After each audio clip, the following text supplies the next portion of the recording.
Salut, c'est Thibaut et je voulais absolument vous faire une vidéo ce soir parce que j'ai passé le week-end à tester la nouvelle version mobile de Bubble. Alors autant vous dire une chose, c'est que ce que vous allez voir, je pense que pas beaucoup de gens l'ont vu. J'ai eu accès à la bêta il y a de ça un petit moment et là je peux vous dire qu'on est vraiment en face de quelque chose qui est plutôt abouti, qui n'est certes pas complet, on est encore en bêta, mais qui pour le coup est vraiment utile et qui va nous permettre de créer des applications incroyables. Et je suis super heureux de pouvoir vous présenter ça juste ce soir. Alors avant toute chose, je vais vous montrer le résultat sur mon application, donc je vais directement la partager sur mon téléphone, puisque l'objectif c'est de vous montrer la vue en direct sur le téléphone. Donc déjà, dès qu'on arrive, vous voyez, on a accès à des éléments qui vont nous permettre d'avoir, on va dire, une interaction plus forte. Donc là, je vais directement rajouter mon mot de passe, je me log et j'ai accès ensuite à une interface. Donc là, j'ai des vertical lists. Vous voyez, quand je clique dessus, j'ai quelque chose qui fait qu'au final, j'ai une carte qui apparaît. C'est totalement fonctionnel. Vous avez remarqué la vitesse, elle est aussi instantanée, c'est plutôt cool. On a accès à de nouvelles formes de contrôleurs. Donc ici, je peux supprimer un élément, je peux l'ajouter si je veux ou l'éditer si je souhaite.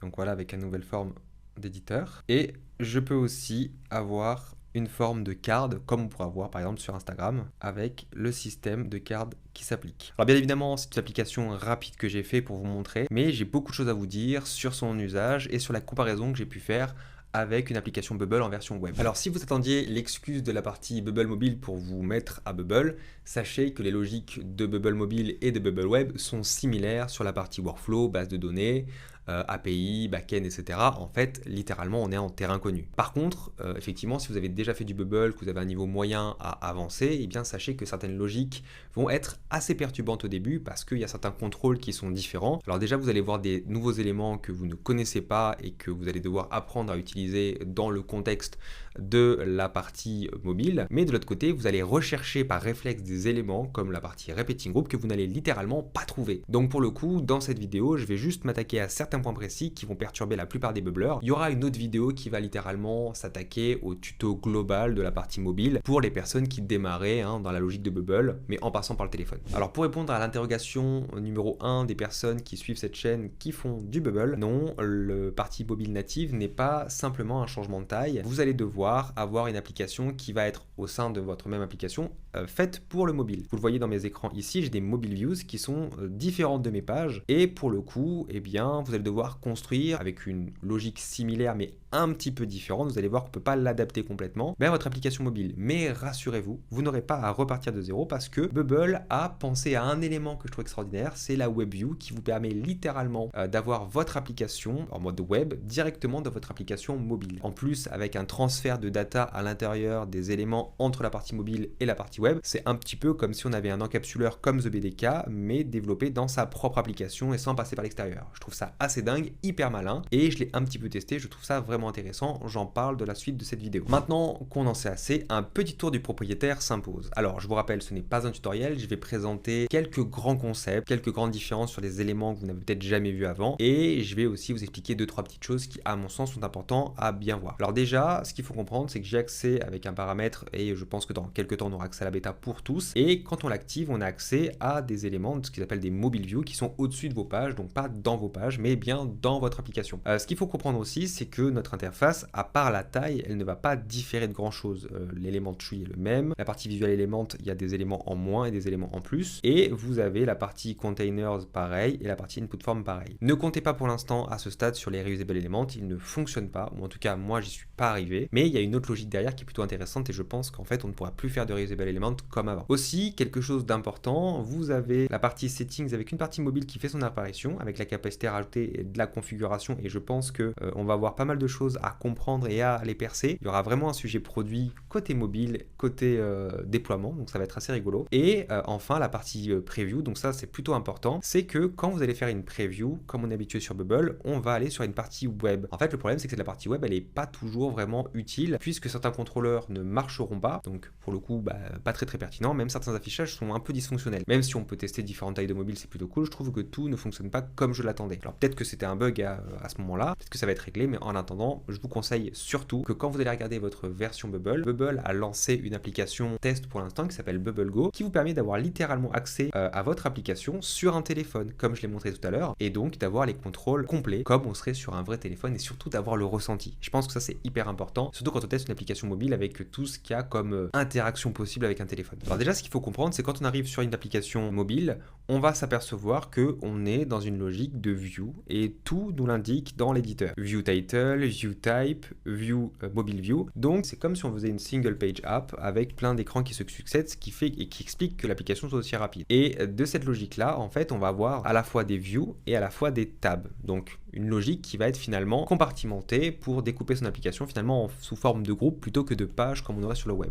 Déjà quand on arrive, le view type nous donne une indication de scrollable, donc je pense qu'on peut scroller, ou de not scrollable, donc d'avoir une vue fixe. Et vous avez deux éléments qui font leur apparition ici. Et dites-vous bien que ça va remplacer littéralement les repeating groups tels qu'on les connaît. Et pour le coup, quand on met vertical list, ça choque un petit peu au début. C'est le truc qui m'a le plus choqué. Littéralement, c'est la partie view list qui me permettait pas d'avoir ce que j'attendais, on va dire, d'un repeating group. Alors, faut pas le prendre comme ça. Prenez-le comme une liste d'abord et vous allez voir que ça s'adapte ensuite. Donc déjà, on va appeler de la donnée de manière classique pour vous montrer à quoi ça correspond. Et en réalité, une fois que j'ai ça, je vais littéralement avoir l'usage comme un repeating group, custom item profile, voilà, first name, et ça va littéralement charger toutes mes données. Je peux rajouter des éléments et en fait, même si ça paraît sous forme de liste ici, en réalité, on peut s'amuser à le grouper dans des éléments, qui est ici. Et donc construire son application comme on veut, ne pas la mettre en colonne, ne pas la mettre en row, la mettre en colonne, et avoir quelque chose de beaucoup plus grand, etc. etc. Mais voilà, attention quand même, il y a des choses sur lesquelles on n'a pas forcément de contrôle. Les vertical listes, vous n'avez pas de contrôle sur la taille,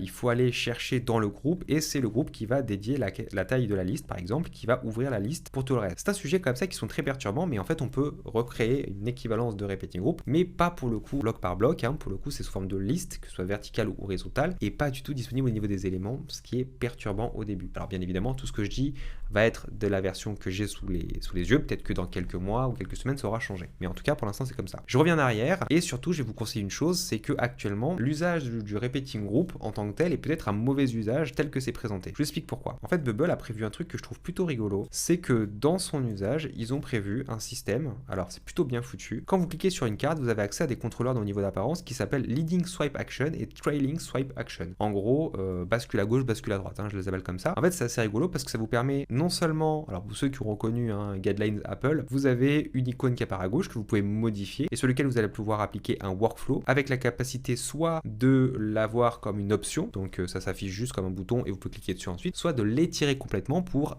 lancer le workflow en question. Donc là, par exemple, si je m'amuse à ajouter un workflow et littéralement supprimer l'action, donc je vais dans Data, Delete Things, je vais avoir accès à la donnée Current Item Profile et je vais pouvoir supprimer l'action. Et là, je crois normalement que je devrais pouvoir vous le montrer. Peut-être que ça appliquera le fait que je ne peux pas le faire. Voilà, si là je peux le faire. Vous voyez, je le rabats un petit peu, ça s'affiche, je peux le rabattre complètement et supprimer. Ça fonctionne bien. Et pour le reste des contrôles, je vais avoir la capacité d'ajouter d'autres icônes et aussi la possibilité de l'en rajouter à droite. Donc avec un composant différent, c'est-à-dire au lieu de swiper de gauche à droite, de droite à gauche. Alors bien évidemment, on peut imaginer une icône d'édition. Je pourrais le recréer juste après, mais pour l'instant, je voulais vous montrer le troisième élément et pour pouvoir continuer au fur et à mesure la liste. Je parle bien sûr de la section list. Alors la section list, pour le coup, j'ai pas pu la tester plus que ça. J'ai l'impression qu'on se retrouve dans une logique quand même de section avec un titre potentiel et avec un group by qui est directement proposé. Donc le group by, ça va vous permettre de trier des données en fonction d'un caractère précis de votre donnée. Donc là, pour le coup, j'en ai pas parce que attendez, si peut-être que il va trouver un élément cohérent. C'est lui qui va vous trouver en fonction de la donnée, il va chercher une donnée particulière et pouvoir les trier par mail. Donc là, si j'avais une entreprise, ce serait cohérent. Là, pour le coup, j'aurais que des données qui sont random, donc ça ne servira à rien. Mais sachez qu'ils l'ont permis en tri comme ça. Donc pourquoi pas avoir à l'usage. Je pense que c'est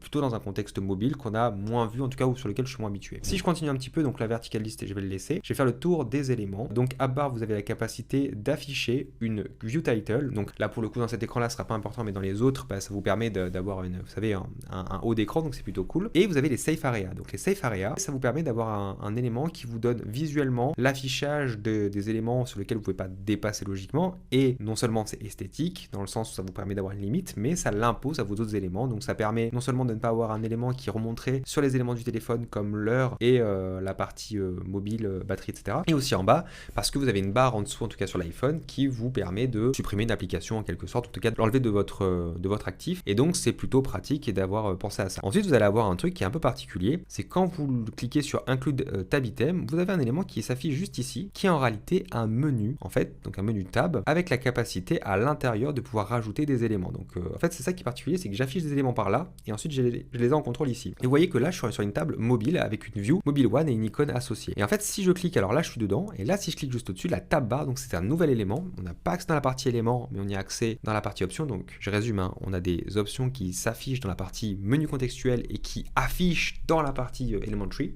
Honnêtement, il y a de quoi rendre un peu zinzin quand même quand on est habitué à Bubble partie web. Mais une fois qu'on s'est habitué, ça marche bien. Et en fait, ça va être un menu qui va être sur toutes vos vues. Et donc c'est plutôt bien foutu, honnêtement. Et il faut rajouter des tabs comme ça. Alors il faut rajouter un écran ici. Et à partir de là, en fait, ça va vous permettre de le rajouter et d'avoir un écran actif quand l'écran est actif, vous êtes sur l'écran, et il n'est pas actif tout simplement, vous n'êtes pas sur cet écran là. Alors honnêtement, au début c'est un peu perturbant, mais honnêtement vous allez gagner littéralement genre des heures au lieu de faire un reusable element, de le changer à chaque fois, c'est hyper pratique. Alors pour le coup, ça me fait beaucoup penser à ce qu'on a pu voir sur des outils comme Glide. Je trouve que c'est un peu la même logique, c'est plutôt pas con. Je vais pas trop creuser là parce que c'est pas intéressant, donc si je veux le supprimer, il faut paradoxalement que je revienne ici et que je l'enlève juste ici. Maintenant, je voulais surtout introduire un nouvel élément que je trouve hyper intéressant, c'est l'élément Sheet. Alors l'élément Sheet, c'est un des éléments dont je suis rapidement tombé amoureux. En gros, ça va remplacer la pop-up. Donc comme vous voyez juste ici, il y a groupe, floating group, horizontal list, donc un repeating group en mode horizontal, ni plus ni moins, je ne vais même pas le détailler parce que c'est pas très intéressant, et la sheet. Donc vous n'avez plus de focus group, vous n'avez plus de repeating group et vous n'avez plus de pop-up. Et honnêtement, la sheet, c'est incroyable pour la partie mobile, c'est vraiment très intelligent comme composant. Alors déjà, de base, ce que je vais faire, c'est que je vais la poser juste ici, vous voyez, et elle s'affiche sous cette forme-là. Alors, bien sûr, comme une pop-up, en fait, dans la logique, vous devez l'appeler par un show item, et je vais l'appliquer, en fait, quand j'aurai un contrôleur juste ici, mais pour l'instant, je ne vais pas le montrer. Donc, vous voyez, si je sors de l'écran, elle disparaît, je la réactive ici, et en fait, quand vous cliquez dessus, vous avez un petit indicateur qui vous montre que vous pouvez la drag handle, c'est-à-dire l'étirer. Si j'enlève ça, je peux plus l'étirer, et à ce moment-là, je peux l'étirer à nouveau. Et en fait, il y a un sujet, vous avez des interactions qui sont possibles, donc le fait que déjà ça bloque les interactions d'en bas qui sont précisées, et le fait qu'on puisse la fermer comme une languette en fait en la baissant, ça c'est plutôt assez rigolo. Mais surtout, ce que j'ai trouvé dingue, c'est la partie snap point qui fait que on peut rajouter un contrôleur qui vous permet de l'ouvrir en plusieurs fois. Alors c'est assez démentiel, je trouve ça assez jouissif à utiliser, je vous garantis. Moi je l'ai mis en tout petit au début, alors j'ai une taille limite, hein, je peux pas regarder si je peux pas mettre 10. Je peux à 10, c'est le truc minimum. Alors je sais pas quel est le point de repère, mais vous voyez à partir voilà, en dessous de 20 en général, je peux pas faire plus. Et par contre, je peux rajouter autant de snap points que je peux. Donc là par exemple, je peux mettre un 50% et ensuite je vais mettre en 100%, donc en full. Et vous allez voir que quand je vais l'appliquer, je vais pouvoir le faire grandir autant, enfin sur les 3 points, tous les 3 snap points. Donc pour ça, je vais tout simplement rajouter une petite logique de leading. Non, pas de leading, surtout pas, pardon. J'ai du mal avec ces termes en fait. Je sais pas à quoi ça correspond le terme trailing. Donc ici, je vais rajouter le pen. Voilà, je vais rajouter le pen. Dans ces temps compliqués, c'est une phrase difficile. Alors attention, ils ont rajouté des trucs où il faut confirmer par un bouton. C'est pas toujours évident. Ça m'a un peu perturbé. Et là, je vais rajouter le workflow. Et là, tout simplement, je vais rajouter un show. Donc je vais aller dans Element Action, Show an Element. Et ici, je vais juste rajouter la partie Sheet. Voilà, donc ici, on va le charger. Alors j'espère que ça va se déclencher. Voilà, on l'a ici. Et vous voyez, je peux le tirer.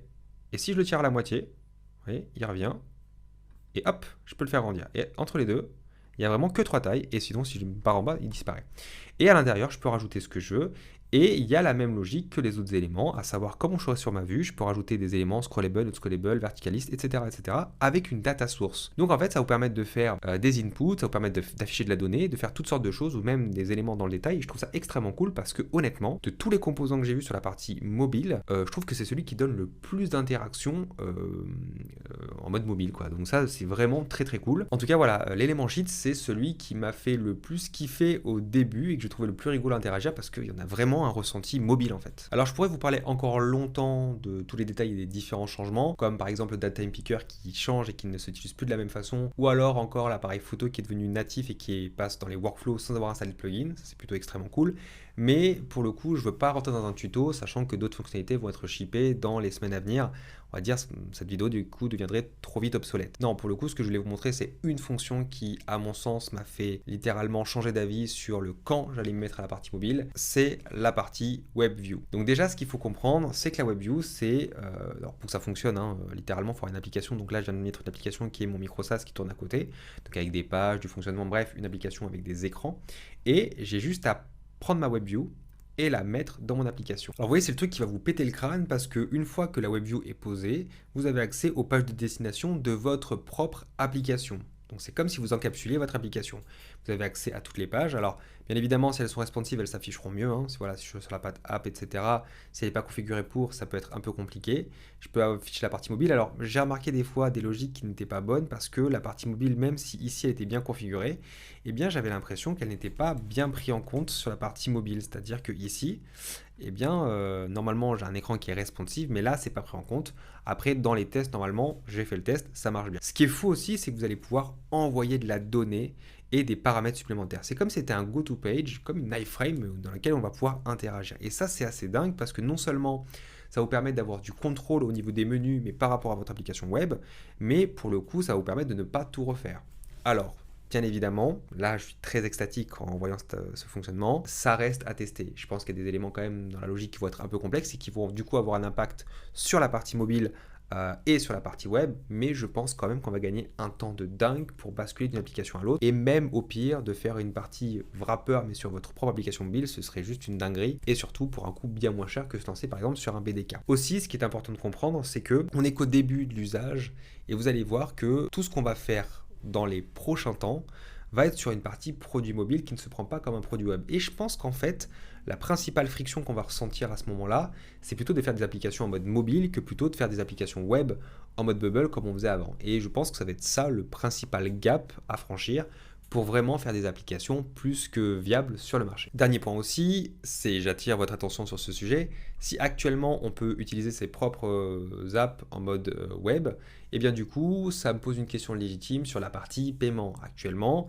certains stores comme iOS prennent des commissions sur les paiements qui sont effectués sur votre application, et du coup il y a d'autres systèmes de paiement que Stripe normalement qui s'appliquent, comme Revenu4 par exemple. Actuellement, je n'ai pas vu d'informations à ce sujet-là au niveau de Bubble. Je ne sais pas si on en aura dans les prochains temps, mais sachez que actuellement, je ne vous conseillerais pas naturellement, à part sur la partie WebView, de tenter un système de paiement directement sur la partie mobile, de peur que ça ne fonctionne pas comme la partie web. En tout cas, actuellement, on a des doutes sur l'usage futur. Enfin, dernier point sur la partie prix, je ne peux pas garantir que la partie mobile sera à la tarification exacte de la partie web de Bubble. Il est possible qu'il y ait un coût et un tarif spécifique à prendre en compte, alors je ne parle pas de workload unit, et donc ne me demandez pas comment vont se passer les workload units, j'en ai aucune idée à ce stade-là, c'est beaucoup trop tôt, mais sachez qu'il y aura sûrement une facturation spécifique dédiée à la partie mobile de votre propre application. Dans l'usage, on verra bien ce qu'il en est. Entre guillemets, ça ne me dérange pas d'avoir une application mobile en plus de mon application web. Ça veut dire que j'ai deux canaux de distribution et de payer un surcoût par rapport à ça si mon business le justifie. Voilà, je vous ai tout dit par rapport à la version mobile dans un espace de temps assez court. J'espère que la vidéo vous aura beaucoup plu et vous aura surtout informé. Je crois qu'on est à peu près dans les premiers au monde à sortir une vidéo sur la partie mobile. Je suis extrêmement fier et bien évidemment, je vais poncer le sujet pour faire plein de tutos. Merci à tous d'avoir suivi cette vidéo. J'espère qu'elle vous aura plu. N'hésitez pas à vous abonner si vous voulez plus de tutos sur la partie Bubble et surtout Bubble mobile. Je compte bien poncer le sujet. On est presque 10K sur la chaîne. C'est vraiment super cool. Donc j'essaye de remettre un coup de boost et à me dire en commentaire ce que vous voudriez voir dans les futurs tutoriels. Salut à tous!